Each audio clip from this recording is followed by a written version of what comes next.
Welcome back.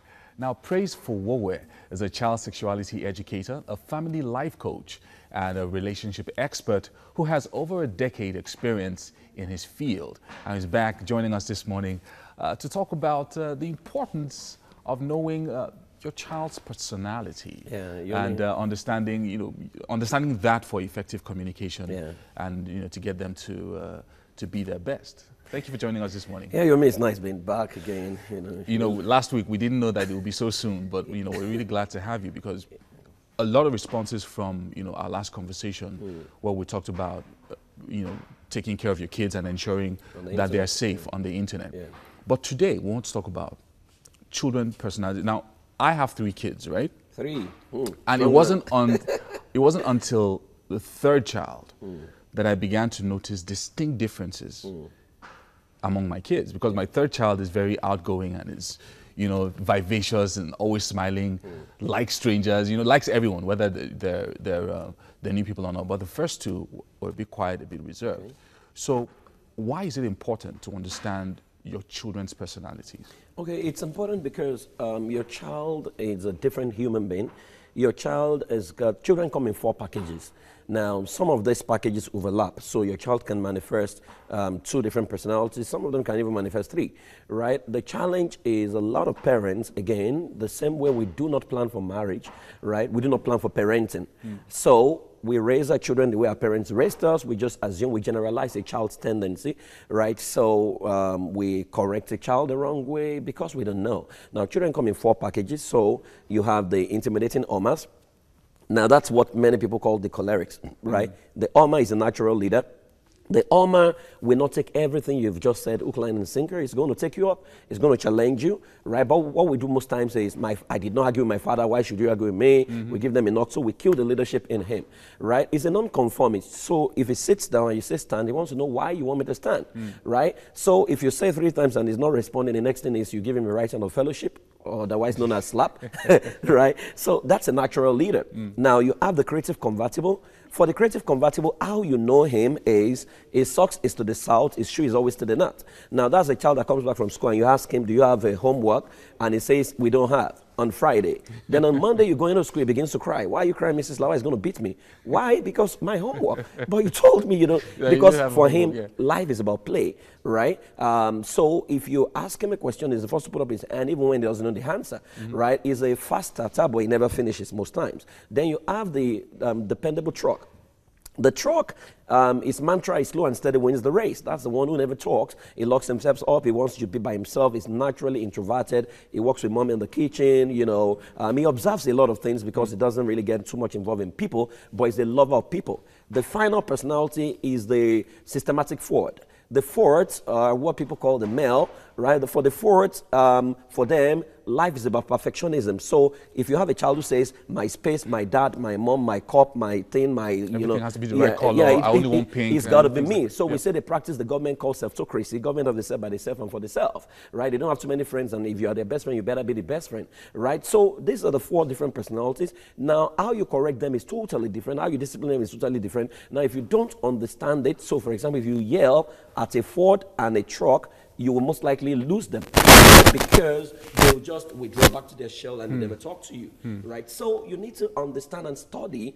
So their personality assessment you can actually run on your child. By observation, you can know your child's different personalities. And we say that you treat people is the platinum rule that says treat people the way they want to be treated, not the way you want to be treated, right? So when you understand these different personalities, you will know how to interface, how to handle them, and how to get the best out of them. Now, I want to talk about discipline. Yes. Because you've talked about a lot of things. You've talked about the natural leader, and and you're trying to balance it with the dependable truck and the systematic forward. And now, it's always very strange, like when you're in a house and maybe the kids, you're dealing with a particular child in a certain way and you're dealing with the child in another way because you understand their personalities. But my wife would observe, for instance, like if I'm a bit tough on, say, my son and a bit gentler with my daughter because my daughter is more quiet, that could look like favoritism because maybe I'm yelling at this one and I'm telling this other person, maybe trying to negotiate with them because I understand their personality is different from the other. So how do you create that kind of balance when you're doing discipline? I do not think you need to yell at a child. We do that because that was the way we were raised. The same way when we pray, we yell at God, even though we know that He's omnipresent and omniscient, right? We still yell at Him, we cry, we shout, right? The same way, so when things don't go our way in the third world nations, we yell and we shout. Even some first world do it because they don't know, right? You need to help your children understand their differences, right? Then I always say to people that what is the goal of discipline? The goal of discipline is to change and transform behavior, right? So many a time, the approach we deploy never achieves that result, but we repeat it. So we keep doing the same thing the same way and expect a different result. So for parents who flog their children, they always ask me, Praise, are you saying we shouldn't flog? I'm not for, I'm not against. But there are protocol and there are principles you need to apply if you want to apply that. But you need to ask yourself a question. The last time you flogged, did you achieve the result you wanted? If you didn't achieve the result, then are there other options? Because there are other 12 interventions that you can actually deploy to correct a behavior before flogging, right? But the one 12. that comes, 12. And there are principles you need to apply before flogging. So, for example, you never flog a child for what you have not taught him. You never flog a child without giving him time to assimilate what you have taught him. You never flog a child when you have not predetermined with the child the punitive measure for a particular behavior. You never flog a child when there are other alternatives correcting that behavior. You never flog a child when you are angry. You never flog a child when you don't give him time to, and you don't give him the chance to defend himself. These things that you're saying. Right? Right. So these are critical issues that we need to understand. So people don't understand that. They just go flogging because that's what comes naturally to them. Now, what we need to do within your family, because discipline is just a part of the family system, you know, and so you need to understand the entire spectrum of a family. And I hope we have some other day to deal with that. Wherein your family, what kind of governance system you do run in your family? What's your family constitution? What's your family vision? And your family values? Now, what's the developmental part? What's the script you have run for your child? Who is the forerunner of your child? Because in the parenting quadrant, there are 4 quadrants. You have the seed owner, you have the seed handler, and you have the environment of the seed. If you don't understand the child's personality, the child's identity, your punitive measure or correctional measure will be wrong, right? So if you have a child who is introverted, how you correct that child, you know, is totally different, right? And the one who is extroverted, how you correct him is totally, you don't necessarily have to yell. Consistently, we encourage the sandwich model to say, so if I want to correct you and say, Yomi, move from there, if I come to you and say, Yomi, you know I love you. I love the way you're seated, right? And it's so fantastic. But I thought you would look better if you move here. Right? I think it will achieve that thing. I mean, it will achieve the purpose for which you want to correct. But what we for do children, is it's different. We yell. Sometimes you can tell a child 10 times and they just don't move. And then sometimes you get impatient. So you need to find out why is your child not moving, because in the presence of rapport, everything is possible. All right. So, I mean, we're going to have to round off, you know, in a minute or two. But there's something I wanted to ask. Yes. So somebody's watching now and they're saying to themselves that, okay, it looks like I've messed up this child. So it's been, maybe I've raised this child for the past 7 years or 10 years wrongly. What changes do I need to make immediately? You need to apologize to your child. That's the first thing. You need to go apologize to your child. A lot of African parents need to do that, right? You need to admit that you do not know, and you need to get knowledge. So when you apologize to your child, say, I'm so sorry, right, for the way I've treated you. Now then you need to solicit for their cooperation to be their friend. First of all, you cannot become a child's teacher without first of all becoming their student. We assume that we know a lot more than a child. Meanwhile, there are things a child knows that you don't know. Right? So you need to get into his world, understand him better, find out the motivation behind what he does, then that way you become his best friend. When you become his best friend, you can actually influence him. Parenting is actually discipleship, right? You need to certainly do it. And oftentimes, the problem is children learn from what they see you do than what they say. Many of you are not living the life you want to correct your child. Who corrects you? And these are the real issues. You're just absolutely amazing. Like some of the things that I'm learning right now, I'm going to start applying. My kids are still pretty young, so never too late. It's never too late. But I'm sure that even for parents watching and that the kids are a little bit older, you learned a thing or two this morning. We're still going to have you join us again as often as possible. You're talking about what parents should do and how to, you know, have a more cohesive family. Thank you so much, Praise for joining us this morning. Now, with the alarming rate, of course, in the increase of sexual violence today, especially against children, it has become pertinent for parents to go the extra mile in an effort to make sure that children do not end up as another statistic in this narrative. Let's take a look at this package by Halima Idowu. Sexual violence has been on the increase in recent times. As almost every other day in the news, there is a heartbreaking story of someone having been brutally molested, raped, or killed. Introducing sex to a child at a young age is never just sex, it's sexual abuse. Why? Because every part of the child that he or she needs to make an informed decision about sexual relations is not fully in place.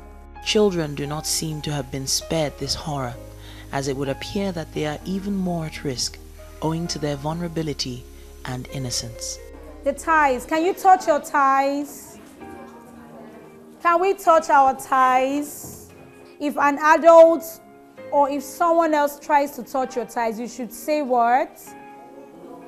We should say what? No, no, no. Very good, because it's a private part of our body. It belongs to us, and we are the only ones who should have access to that part of the body. Take the time to study your child. Know the child's peculiarities. That's really crucial for you to get, to open up the lines of communication with your child. Then, in communicating with the child, we advise, ask open-ended questions.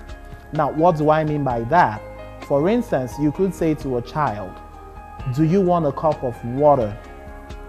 That's a close-ended question. It's either a yes or a no. Rather than that, you can ask the child, what kind of cup do you want to drink water in? That gives the child a line of communication. Speaking about child sexual abuse, I can raise a lot of advocacy issues on this and get government to pass laws, get adults to, look out for telltale signs that children are being sexually abused. But what about the children that have to face this abuse? So that's what we thought about, and we developed this course, and we called it the Child Police course. We are taking this advocacy direct to the core focus group, which is the children. Now, what are we trying to do? We're trying to teach the children that you are the first protector of your body. Now, we love our children. We want to protect them. But the reality is this: we can't always be with our children 100% of the time. That's just a sad reality. So in the event that we are not with our kids and they happen to face this ugly incident, what should they do at that point that can delay the ugly incident or totally end it before it happens? So right now, this is more of like a preventive measure rather than curative. I came here to learn about how to take care of my body and how to be a policewoman to my body. Right, so were you able to learn something? Yes. What did you learn? There are some parts of the body that are public and some that are private. So what happens if someone touches your private part? Either you run or you shout. Global Child Health and Safety Initiative GCHSI is a non-profit organization with the primary aim of impacting lives and making living more meaningful. Its recent effort towards this objective is a children-oriented program tagged the Child Police course, and it was targeted at teaching children how to defend and protect themselves against sexual violence. We had a good time teaching the children on what to do, how to be able to identify various parts of their bodies. We taught them to be able to identify the private part of the body, the public part of the body, and then what to do if someone, tries to molest or abuse them. We also taught them how to identify an abuser, and then what to do if, they get in contact with an abuser. This reality demands that parents begin to go the extra mile to protect their children with every available measure that will ensure their children's safety at all times. You think you know so much about this child police thing, but no. I've come to learn some more. I've learned that the children's emotions too is an abuse.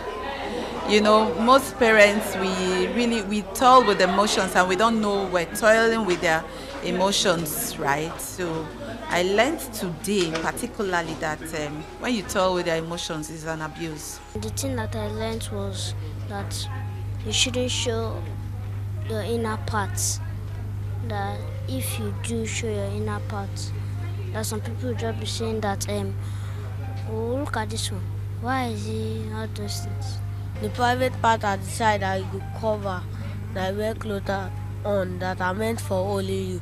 But the public part and the part that anyone can touch, example like your hand, when people shake you. Really, it's a good initiative, and I think it should be something that comes for me monthly, because some people have they've lived this life all through just because of a simple mistake, leaving their child open to things like this. As with all forms of evil, the silence of the affected has only given a thriving ground for this menace to continue to fester. Oh wow, that's a fantastic report by Halima Dawodu there. And that was your voice. Oh, well, very nice. Very there's nice. so much that's going on out there that has, you know, it's been staying silent for too long. We have to be a bit more vocal about it. But I think we have to go to a short break, don't we? Yes, we do. And of course, we have a musical performance from DTown Martin after this.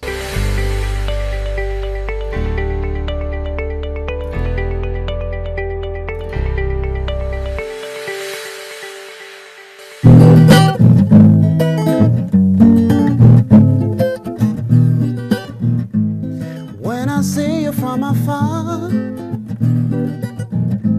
I feel something in my heart that I don't know what to do just to make it up to you. It's like I'm not confident enough. It's like I'm so nervous thinking of, yeah. It's like I'm not courageous enough. Come on, baby, show me some love. See, let me think of love. I can't make it work for one. See, let me think of love. I can't make it work for one. Team around and team of fun. More better than it's all kati kati. More around and team of fun. More better than it's all kati kati. Listen. When I see you with a smile, oh, my body with me. Something's blowing up my mind. Let me go, my body's at me low. I don't know what to do. Go to why, just to make it up to you. I am here, it's like I'm not confident enough. Listen, it's like I'm so nervous thinking out. Hey, it's like I'm not courageous enough. Bobby, come on, baby, show me some love. See, let me think of love. I can't make it work for once. See, let me think of love. I can't make it work for once.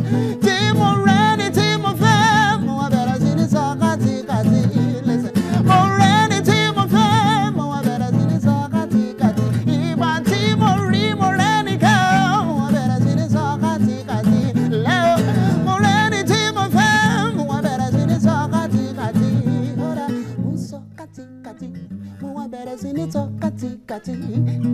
Muso kati kati, more better than it's all kati kati. Listen, muso kati kati, more better than it's all kati kati. Yeah, muso kati kati, more better than it.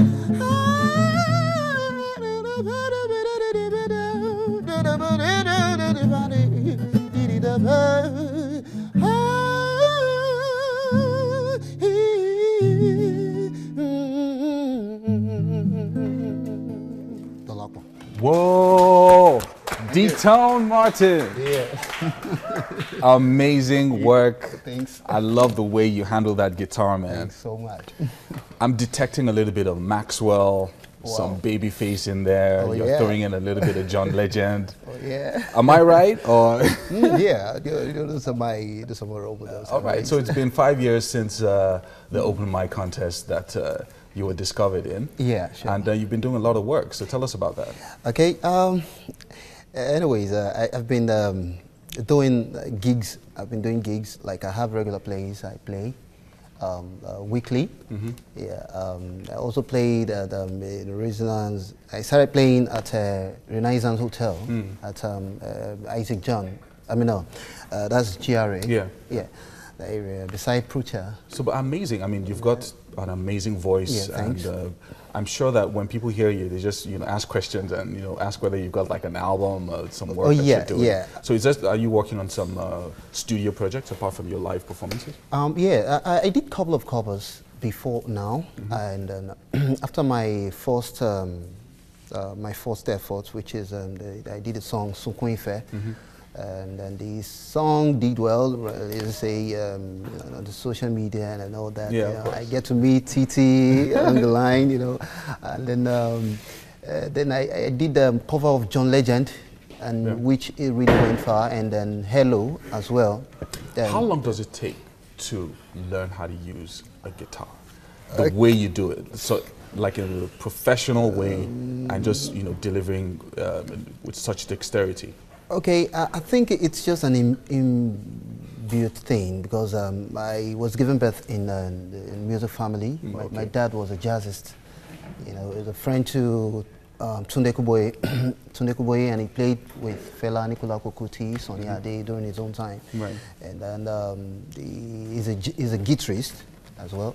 So you probably started really I just started playing it. I just picked it up, and he just gave me some basics, and I got to discover myself from there. So we like the way you fuse Yoruba lyrics with regular English lyrics. So how do you work on that? Do you start out deliberately doing that, or does it when you're doing your music and it just comes up? Okay, I think it's just natural. It's just natural for me. I don't really find it hard because number one, those are my two fluent language. I speak fluently. I speak Yoruba fluently, English fluently. Some people ask if I went for Yoruba school or something, but I didn't. I didn't go for Yoruba school, but it's just my instinct and what I perceive, through my perception around, people I grew up with, and with the elderly ones, I say some proverbs, I say wow. So I compose this proverb. I write proverbs, in Yoruba language, Excellent, excellent. Yeah, so any albums around the horizon, or we just need to wait? Yes. My first official album will be out soon. All right. Thank you so much, DTown Martin. I will have you once again on the show very soon. Thank you. We'll take a break now, and of course be back for more on Wake Up Nigeria.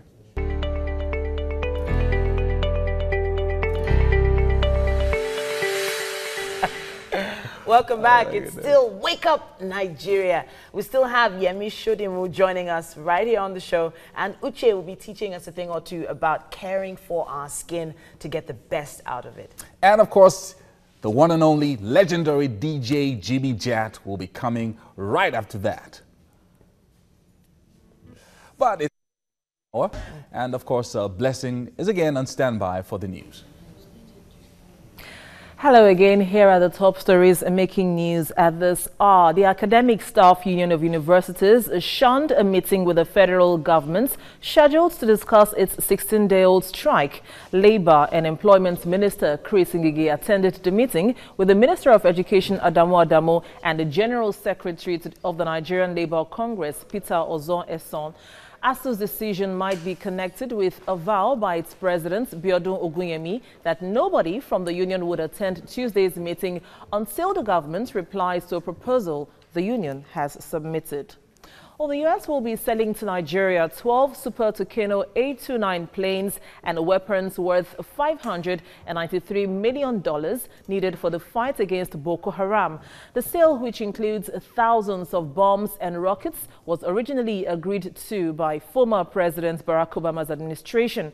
The deal was delayed after incidents including the Nigerian Air Force's bombing of a refugee camp in January that killed 90 to 170 civilians. But now President Donald Trump says he plans to proceed with foreign defense sales delayed under the Obama administration. The contracts will require the U.S. government or private contractors to provide training and support and will include instruction on rules of engagement and human rights to help prevent civilian casualties. The Buhari government is reaching out to the United States in the prompt repatriation of stolen funds. Nigeria wants Washington to step up assistance in ensuring that corrupt officials don't get a haven abroad for their loots. Vice President Yemi Osinbajo said this during the visit of a U.S. congressional delegation to the presidential villa in Abuja. Senator Christopher Coons, who led the delegation, said the visit was to reaffirm the United States' enduring relationship with Nigeria. Meanwhile, the Lagos State government says it will arraign the suspected kidnapper Evans today before Justice Hakeem Oshodi of the Lagos High Court sitting in Ikeja. Evans and 15 of his gang members will be facing 14 cases in Lagos and Edo states, carrying 52 charges of multiple murder, unlawful possession of ammunition, among others. One of the cases is the kidnap of Donatus Dunu, who was abducted in Ilupeju, Lagos, and a sum of $418,000 paid for his eventual release. The Attorney General and Commissioner for Justice Adeniji Kazim is expected to lead this prosecution. Away from that, the Nigeria National Petroleum Corporation, NNPC, says it has reshuffled the management staff of some units of the corporation. The spokesman, Ndu Ugamadu, says 55 management staff were affected in the exercise. Ugamadu says the group managing director of the NNPC, Mekanti Baru, had told staff that the new appointments would help position the corporation for the challenges ahead and fill the gaps created due to retirements. And that's it on the news for now. Thank you for watching. I'm Blessing Idahosa. All right, we're going straight to the sports update with Super Mike. It's always looking so chilled. What's been happening? You guys are extremely ginger today. I don't know. It's Wednesday. Like we're halfway through the week. I can't believe it. Or is it Beyonce? And the month is coming to an end. September is coming. That means Christmas is around the corner. And it means salary has been paid. You know now. They've paid salary here. All right. It's Sports Update. Nigeria's Super Eagles have observed their first training session at the team's camp opened in Uyo ahead of the 2018 FIFA World Cup qualifier against Cameroon. 22 players were involved in the training session at the Godswill Akpabio International Stadium in Uyo. The only player left to join the group is Shehu Abdullahi from Cyprus. Leading the qualifying group with 6 points, the Super Eagles take on the indomitable Lions on Friday, and the return leg holds on Monday in Yaoundé. Cameroon are 4 points behind Nigeria in second place, while Zambia and Algeria have 1 point each. Captain of the Super Eagles, John Mikelobi, says he is delighted to return to the team after recovering from injury. Mikelobi last played for the country last November when Nigeria defeated Algeria 3-1 in Uyo in a World Cup qualifier. The Eagles appear to have struggled in Mikel's absence, with Nigeria losing 2-0 at home to South Africa for the first time in a competitive game. In his absence, Ogenyi Onazi stood in as captain, and Leicester City ace Wilfred Ndidi started for the Eagles. Eagles coach Gernot Rohr admitted the team missed the experienced midfielder. The Nigerian Football Federation says it's yet to receive communication from the Cameroon Football Federation, FECAFOOT, on the arrival of indomitable Lions. Nigeria play Cameroon on Friday in Uyo, but the African champions have kept their travel plans away from the hosts. The officials for the match have already arrived, and reports also indicated the indomitable Lions are expected in Nigeria today.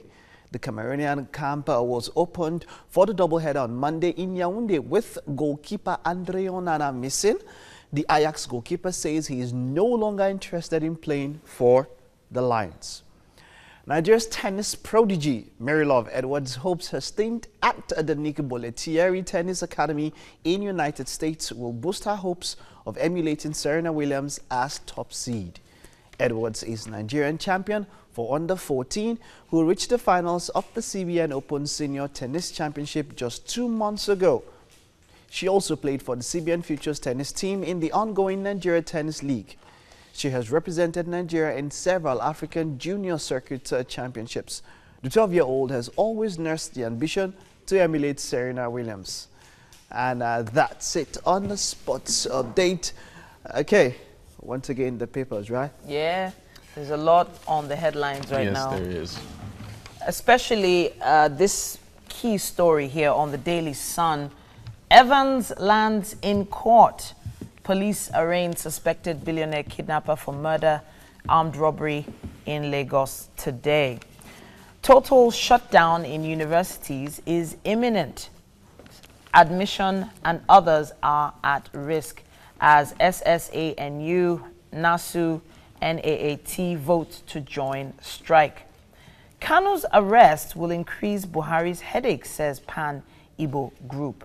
You can find more about that on page 38. Our coup against Jonathan plotted in Sokoto, says Amechi. That's on page 10. You can get more info on that. Shake-up in NNPC as refineries get new MDs. All that and more in the Daily Sun. All right. And then we're going straight to this day. On the cover of this day, we've got Wigwe. Banks cannot provide for power sector loans because it's systemically important. Says Abu Dhabi-based Etisalat Group still has a case to answer. Access Bank redeems $350 million Eurobond. Predicts exchange rate convergence. And then Katsina Senator Kanti Bello dies after protracted illness. That's a sad one. And then Accountant General of the Federation explains why Ariwa youths were not arrested. Admits shallow investigations played a role in dismissal of corruption cases. And then finally, NNPC boosts gas supply to Gencos, redeploys top staff, oil marketers to sack workers over unpaid $2 billion subsidy scam. All these on the cover of this day this morning. Moving straight along to the cover of the Nation newspaper this morning. ASU gives government 6 new conditions to end strike. Among them, government should pay shortfall of salaries, exemption of universities from TSA, and universities managing their own IGR. FEC to discuss unions terms today. Oil marketers cry out over $2 billion debts as thousands of jobs are on the line and banks reject requests. Now, Nigerians in Texas on pages 2 and 3 relive the Hurricane Harvey ordeal. That's one to look out for.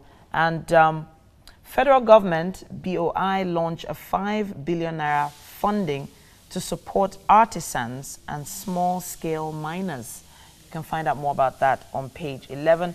And also here, it says shake up as NNPC moves 55 officials. You can find that on page 4 on The Nation. All right. And then finally, for the papers this morning, we have Nigerian Tribune, strike. ASU shuns meeting with federal government, offers counter proposal. And then a couple of writers, we will present it at the FEC meeting today, Minister. And then NANS issues 21-day ultimatum to the federal government. And then federal government paying price for negligence, that's the NLC. And then a sad story here, 4 Nigerian pilgrims die in Saudi Arabia. That's, and then also over 2 million people to climb Arafat tomorrow. Then arms deal, why we have not recovered, seized $15 million from South Africa. That's the federal government.